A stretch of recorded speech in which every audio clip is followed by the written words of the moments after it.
Welcome back 2018ರ ವಿಧಾನಸಭಾ ಚುನಾವಣೆಯಲ್ಲಿ ಬೆಂಗಳೂರಿನ ಒಟ್ಟು 28 ವಿಧಾನಸಭಾ ಕ್ಷೇತ್ರಗಳು ಸೇರಿದಂತೆ ಆಗಿರುವುದು ಕೇವಲ 52% ಮತದಾನ ಮಾತ್ರ. ಹೀಗಾಗಿ ಈ ಬಾರಿ ನಗರದಲ್ಲಿನ ಮತದಾನ ಪ್ರಮಾಣ ಹೆಚ್ಚಿಸಲು ಪಾಲಿಕೆ ಟೊಂಕ ಕಟ್ಟಿ ನಿಂತಿದೆ. ಇದರ ಜೊತೆಗೆ ನಗರದ 5 ವಿಧಾನಸಭಾ ಕ್ಷೇತ್ರದಲ್ಲಿ ಅತಿ ಕಡಿಮೆ ವೋಟ್ ಪೋಲಿಂಗ್ ಆಗಿದ್ದು ಈ ಕ್ಷೇತ್ರದ ಮೇಲೆ ಚುನಾವಣಾ ಅಧಿಕಾರಿಗಳು ಹದ್ದಿನ ಕಣ್ಣಿಟ್ಟಿದ್ದಾರೆ.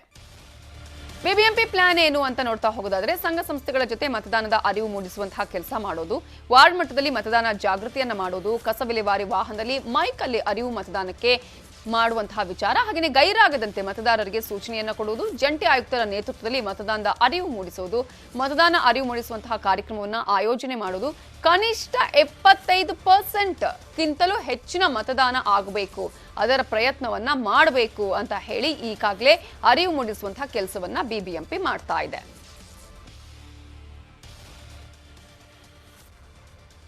ಎಲೆಕ್ಷನ್ಗೆ ಕೌಂಟ್ ಡೌನ್ ಸ್ಟಾರ್ಟ್ ಆದ ಹಿನ್ನೆಲೆ ಪೊಲೀಸರು ಫುಲ್ ಅಲರ್ಟ್ ಆಗಿದ್ದಾರೆ. ಬೆಂಗಳೂರಿನ ಪ್ರಮುಖದ ಎಲ್ಲಾ ರೈಲು ನಿಲ್ದಾಣಗಳಲ್ಲೂ ಪರಿಶೀಲನೆ ಮಾಡ್ತಿದ್ದಾರೆ. ಬೈಯಪ್ಪನಹಳ್ಳಿ, ಯಶವಂತಪುರ, ಮೆಜೆಸ್ಟಿಕ್, ಕಂಟೋನ್ಮೆಂಟ್ ಸೇರಿ ಬೆಂಗಳೂರಿನ ಎಲ್ಲಾ ರೈಲು ನಿಲ್ದಾಣಗಳಲ್ಲಿ ಪರಿಶೀಲನೆ ಮಾಡಿದ್ದಾರೆ. ಪುಲಿಕೇಶಿ ನಗರದ ಎಸಿಪಿ ಪ್ರಕಾಶ್ ರಾಥೋಡ್ ನೇತೃತ್ವದಲ್ಲಿ ಪರಿಶೀಲನೆಯನ್ನ ನಡೆಸಲಾಗಿದೆ. ಶಿವಾಜಿನಗರ, ಭಾರತೀನಗರ, ಪುಲಿಕೇಶಿ ನಗರ ಠಾಣೆಗಳ ಮಹಿಳಾ ಸಿಬ್ಬಂದಿ ಸೇರಿ 45ಕ್ಕೂ ಹೆಚ್ಚು ಸಿಬ್ಬಂದಿ ಪರಿಶೀಲನೆ ನಡೆಸಿದ್ದಾರೆ.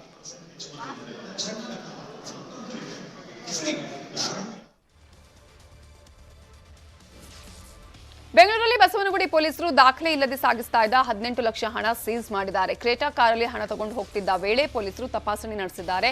ಈ ವೇಳೆ ಪೊಲೀಸರಿಗೆ ದಾಖಲೆ ಇಲ್ಲದ 18 ಲಕ್ಷ ರೂಪಾಯಿ ಹಣ ಸಿಕ್ಕಿದೆ.